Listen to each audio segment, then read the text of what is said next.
Right, back on with the Gretsch. I know it's been a while, but yeah, here we are. So all of the old, I'll show you. There's loads actually. Old paper wax caps are now out. It's a hell of a job to do it. I mean, there's some in here that you spend hours trying to fish out and get in, but they've all been replaced now. A couple of resistors as well. So along with other caps and bits and pieces, etc. So I mean, this is only half of it, right? But we have made good progress. New mains cable is in, and we're getting close to firing it up. Remember, there's the separate power chassis as well, so we've got to make sure all our the wires that connect everything back and forth are all good, etc, etc. And the treble pot, unfortunately for this channel, is seized. It was seized, but now it's incredibly stiff to turn. I've been soaking it in cleaner, but it's just gone. It's just gone. So that is, I'm afraid, going to need replacement. There's the knob for it. But yeah, it just does not turn neatly. So it is, I think it's a 500k. I think, because the 500k. So we're going to try and measure this to see if it is indeed, sorry about the noise, 500k, but that's what we're going to put in, and then see if we get an improvement. But yeah, it's I'm certainly not going to attempt to strip that one down and clean it. The rest of the pots all turn nice and smoothly. Some of them slightly stiffer than others, but yeah, not too bad. But this one is definitely gone. So this is the first one to do. We'll get that swapped in, swapped out, whatever, into that position. And then I can do that tentative first fire up of both chassis together, and we can actually listen to the performance of the amp and go from there, see where we are. Customer's being extremely patient, and I know he's really looking forward to it, but there's absolutely no point in sending this amp out the door if it's not 100% as good as it can be. Okay, potentiometer replaced, both chassis on the bench, connected up. I've done the soft start. I've added all the valves in one by one, obviously all on restriction mode. No immediate faults or shorts or anything like that. So I'm happy. I was happy enough to put it into full power mode to give it full mains voltage, and it's settled at 110 watts wall consumption. Today's wall voltage is 241 volts, means it's pulling half an amp, or just over half an amp, out of the wall, which is roughly where I would expect this to be. You know, we've got 6 preamp valves, we've got 2 6L6s in the output stage, and we've got a 5U4 rectifier. So about half an amp feels about right for one of these. I can hear through the test cab down at the bottom, where is it? Down here. Some slight hum from the output stage. And if I wiggle one of the valves, I can't remember which one it was, I did get some crackling through the speaker. I've done some basic voltage measurements and checked that I've got B+ where I expect to see it.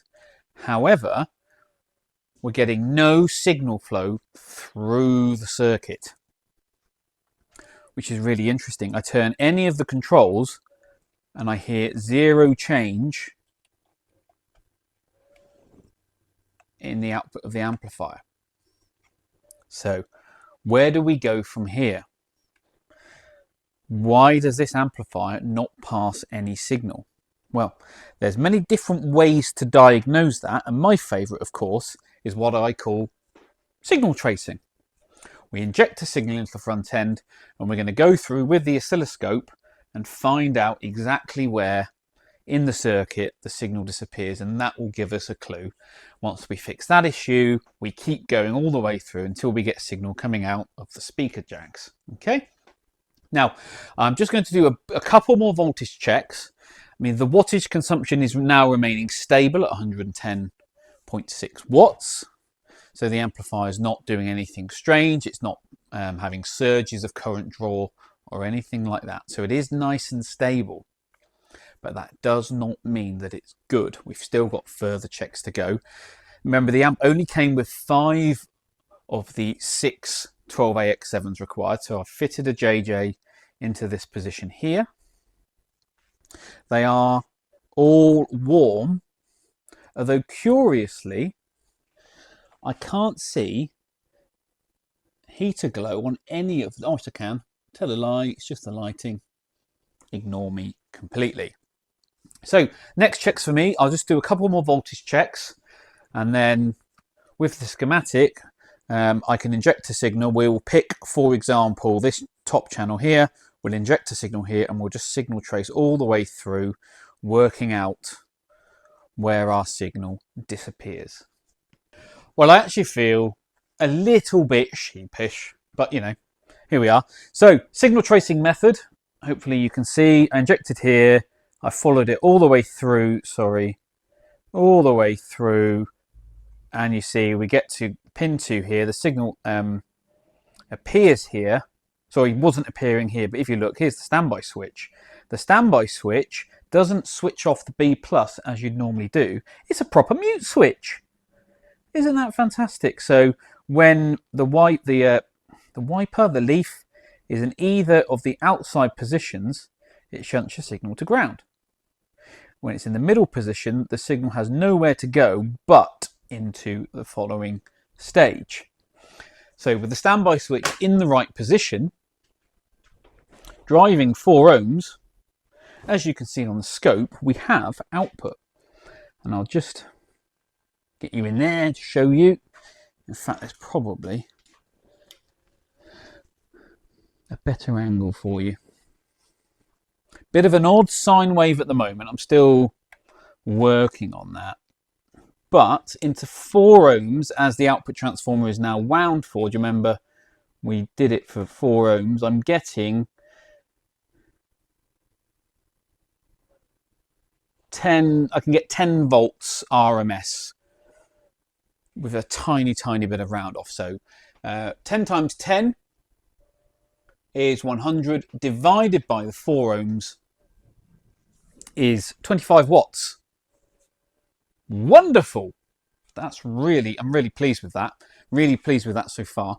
We've still got some way to go.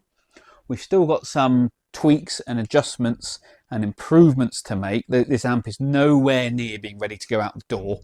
The dual lights need sorting out. They're flickering. So we've got to clean all the holders and stuff like that. But it is now passing signal. So I suspect that if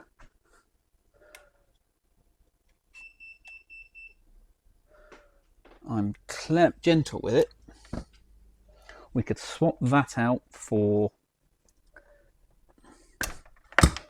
a looper. We should be able to hear this amplifier pass a guitar signal for the very first time in a very long time. So what have we got? I don't know what loop this is.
Excellent.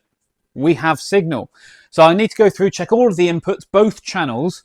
Then we've still got to work on the tremolo and the other bits and pieces on the amplifier. There's quite a few little features and bits and pieces on this, but we now have an amplifier that passes basic audio, puts out a healthy amount of wattage. I mean, 2 6L6s, low B+, cathode biased, 25, 26 watts. Love that. Really, really pleased. So this is a major milestone for this project. We have a working, albeit not complete, Gretsch Country Gentleman.